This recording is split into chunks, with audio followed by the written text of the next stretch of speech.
Green past and go. We should be live on Out Fast Realty's page. What's up, Tango. everybody? All right, what up, Tango. what up?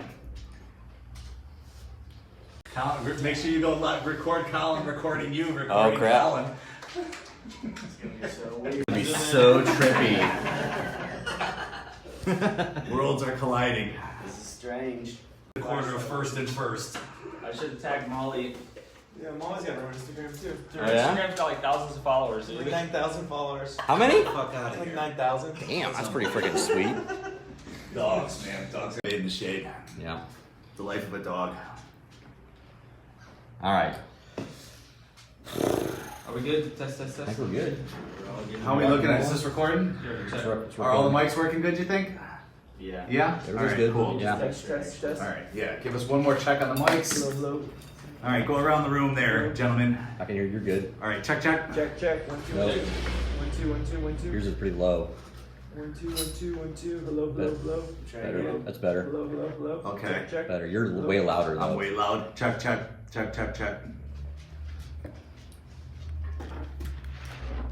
I need to get one of them fancy stands. Go ahead again. Check. That's better. 1, 2, 1, 2. Jeremy, you go.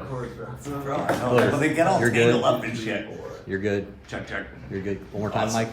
Yeah, hello. Check. Okay, you should be good. Awesome. Testing. There you go. The main thing is to just Testing get should into be that good. mic like you like Yeah, it. you gotta know get what in I it. mean? As long as you're not scared of it. Check. Check. 1, 2, 1, 2. I'm a Get little rid low of it, too. that thing. Actually, I feel like can Yeah. you put yours on, Jeremy, to make sure I feel like I'm a little low too. Oh, But mine I got a plug. Your guys' will be fine, okay? I you tell promise you me. that. I just can't hear myself. Yeah, that's fine. Test 1 2. Test 1 2. Is it low or is it good? How am I supposed to know what I'm saying if I can't hear myself? Yeah, that sounds fair. Okay, just making sure. We have somebody watching right now, so I feel bad for them. Like watching all the Total. How the hell am I supposed to do that, Jeremy?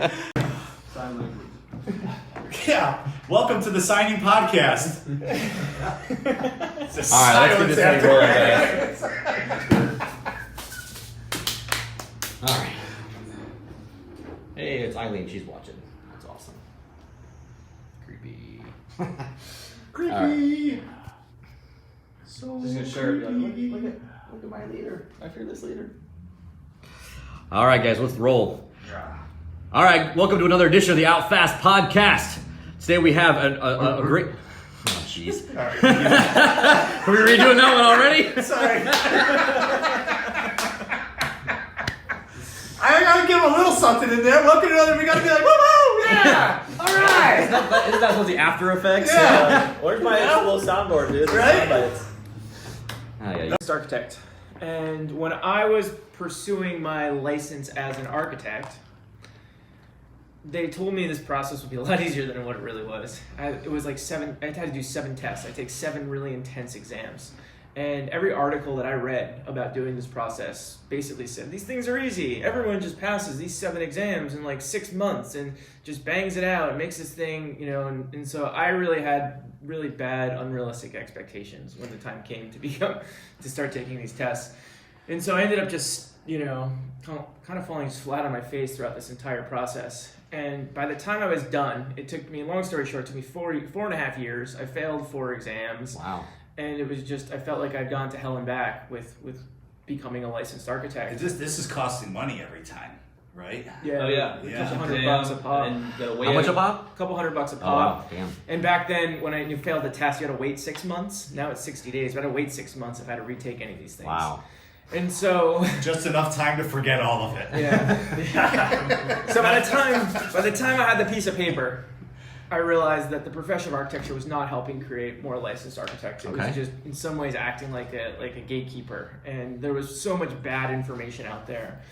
And so I literally went from, after passing my last exam, I said, I want to start a blog.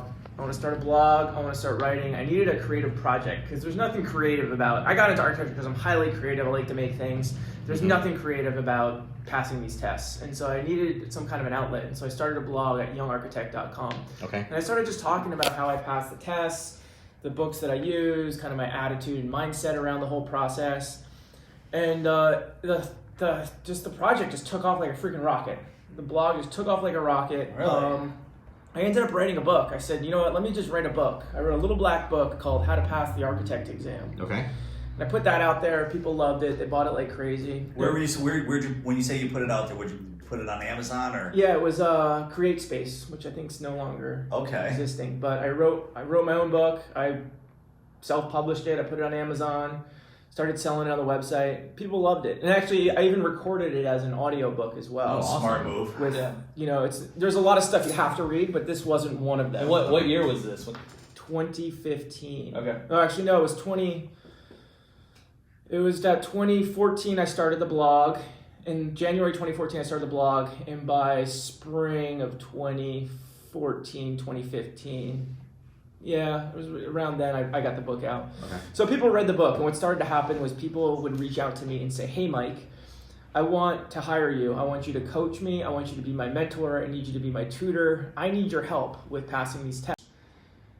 I want to hire you. I need your help. And the office will pay for it. I don't care what you charge.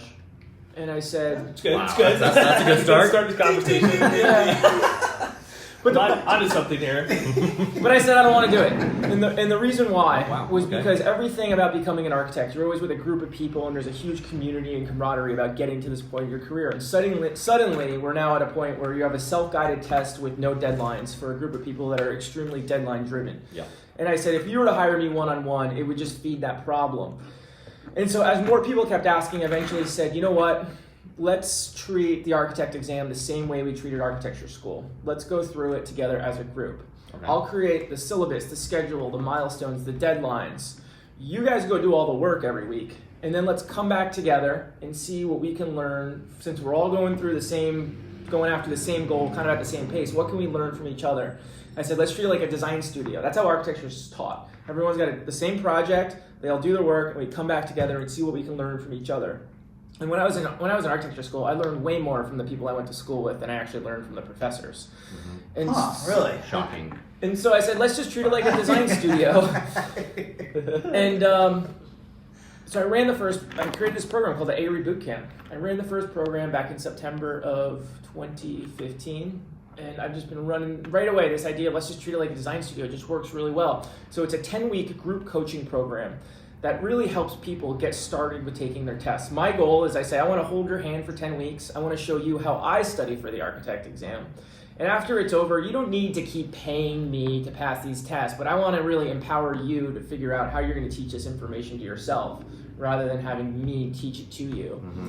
And so I've been running this program back to back for the past couple of years, and I've taken about 700 people through this 10-week program. I keep people in groups of 10. It's super intimate. I get to know everyone really well. I get to work with people individually, and it's just been. And so I've been doing that for a couple of years. The blog's taken off. These are when you say you're working with groups of 10 people. This is virtual. Yeah, or you're bringing them in. We use Zoom video chat, Nice, which is one of the most amazing pieces of Greatest software. tool ever. Yeah. It's changed everything.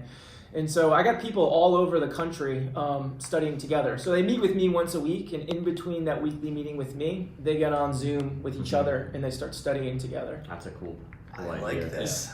Before we go any further, though, it's time to turn off the lives. So if you guys want to see the rest of it, you got to tune into YouTube and Facebook later. So we'll see you guys next time. Adios. Startup Street.